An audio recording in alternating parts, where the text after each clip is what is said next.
damal sarɗiyeeji njuulu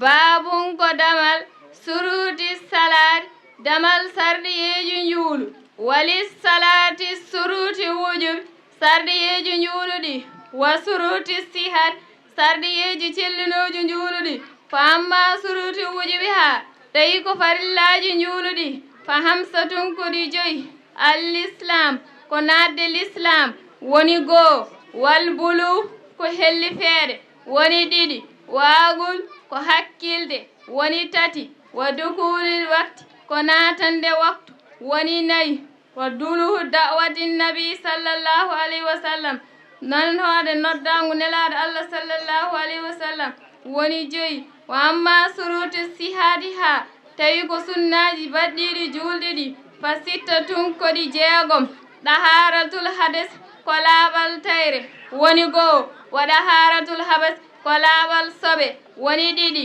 wa sibabul qiblati e huccidde funnaange woni tati wa sahrul awrat e suudde awra mum woni nayi wa talkul kalam e woppude haala woni joyi wa tahlul aqlil kasirati e woppude golle keewɗe woni jeegom wallahu alam ko Allah ɓuri andude. Assalamu aleykum wa rahmatullahi wa barakatuhu ko min muhminatu so yiɗi janngande mon ɗo lahdari hay sinno ko seeɗa wa yaktadi o ñemtina bi muttabi'ira e rewnoɓe li sunnatin sunna muhammadou sallallahu alayhi wa sallam yo Allah juule makko hisna allezina no ɓen yadulluna eɓe tindina ala ɗa'atillahi e ɗoftare Allah wa yuhaziruna aɓe ndentina min attiba e lawol seyɗane wala yarda hoto wele li nafsi hoore makko ma radiyahu welanoma ɗum almuflisuna fellisaɓe allezina no ɓen da'at yeebiɓe maruhu gurnameji mumen fi hayri ɗa'atillahi ko alda e ɗoftare Allah taala towɗo faya hasratum ya perte maɓɓe way ɗuulu buka ihim ya jugol gojji maɓɓe yomal qiyamati ñalawma darga nasalullaha eɗen ñaago Allah subhanahu mo senade woden ayu waffiqnade hawriddintame min attiba e lawol sunnatin sunna nabi ina annabi men wa safi ina tefano men wa seydina koho men muhammadou sallallahu alayhi wa sallam yo Allah juule makko hisna. Assalamu aleykum wa rahmatullahi wa taala barkaturun min rugi bambiɗi jangande mon lahdara hay sinno ko seeɗam wa tahiri salat nem nun juulo aw wakati ha ga waktu mun wala hilla laku dogantako mon suhbatuna hay yadude fasiqin fasiqum wala mujalasatuhuna hay joddade makko li gayri daruratin to alda e lor wala yablugu hoɗo ɗabbu rida belam almahluqina tagaɗo bi suqɗina mo tikkina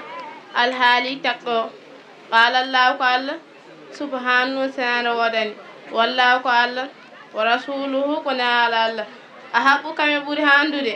an yurdu haɓe mbeleɓe in kanu tawi laatimon muminina koɓe gonɗiɓe qala alayhi salam nela sallallahu sallam wi laɗa at ɗofta namɗo ndi mahluqine weɗiya tagaɗo fi maksiyete goofi alhaalik takɗo wala yahilla laku dagantakomon an yafsande gollata fiilan gollel hatta ala o anda hukumallahi fi ko Allah ñaami maggel ko on o yas'alu yo namdo alqullama o anduɓe o yahatade o ñemtina bil muhtabiqina ɓe rewnoɓe li sunnatin sunna muhammadin sallallahu alayhi wa sallam yo Allah jinnum hisnam wassalam. Bismillah seydati sadati usallimu aleykum teyyatan zakiyatan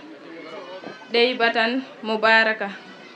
almashhuratum bi lafziha assalamu aleykum wa rahmatullahi wa barakatuhu amma ba'd ana ismi tijaytu hami diallo ata'allamu fi mahdi ibnu mas'udi biyade ustaz ibrahim gange uridun an aqra lakum shay'an min al ahadith naqwiya an abi hurayrat radiyallahu anhu qala rasulullahi sallallahu alayhi wa sallam inna allaha ta'ala dayyibun la yaqbalu illa dayyiban wa inna allaha amra mu'minina bima amra bihi al mursalin fa qala ta'ala ya ayyuha rusul kulu min daybati wa amalu salihan wa qala ta'ala ya ayyuha allazina amanu kulu min daybati ma razaqnakum sahaba goto biyeteɗo abi hurayrata o wi nelaɗo allah sallllahu alayhi wa sallam wi ay allah towɗo ko laaɓɗo o jabata sowna ko laaɓi allah yamir julɓe gonɗiɓe ɓe hono ko yamir annabaɓe nelaɓe o wi kanko allah hehemon nelaɓe ñaame ko laaɓi golle ko moƴƴi kanko allah wi hehemon gonɗiɓe allah ñaame ko laaɓi komi garsigin mon qala rasulullahi sallllahu alayhi wa sallam nelaɗo allah sallllahu alayhi wa sallam wi man kana yuminu billahi kalmo gonɗini allah wal yawmil akhiri ñalawma darga falyaqul hayran yo haal ko moƴƴi awul yesmuko wallo dejja rawawul muslim habit hadis o